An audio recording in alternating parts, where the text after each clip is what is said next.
আজকের রেসিপি ফুল চিংড়ি দিয়ে কচু কুমড়ো শাক দিয়ে চচ্চড়ি। ফুল চিংড়িটা ভেজে নিয়ে ওই কড়াতে তেল দিলাম, তেল দিয়ে পেঁয়াজটা ভালো করে ভেজে নিতে হবে। পেঁয়াজটা একটু লাল হয়ে যাওয়ার পর সামান্য আদা রসুন দিয়ে একটু কষিয়ে নিয়ে ওই সবজিগুলো ঢেলে দিলাম।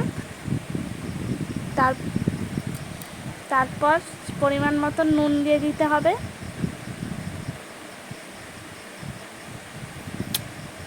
পরিমাণ মতো নুন দিয়ে নেড়ে চাপা দেবো। চাপাটা খুলে সেদ্ধ হয়ে এসছে, তার উপরে এবার ঝাল হলুদ দেবো। হলুদ গুঁড়ো লঙ্কা দিয়ে নেড়ে নেব। ভালো করে নেড়ে ফুল চিংড়ি ভাজাটা দিয়ে দেব। দিয়ে ভালো করে নেড়ে নেব। নেড়ে সামান্য পরিমাণ মতন জল দিয়ে চাপা দেব।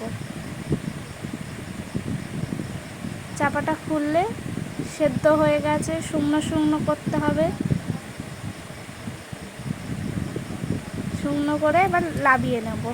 দেখুন কি সুন্দর হয়েছে।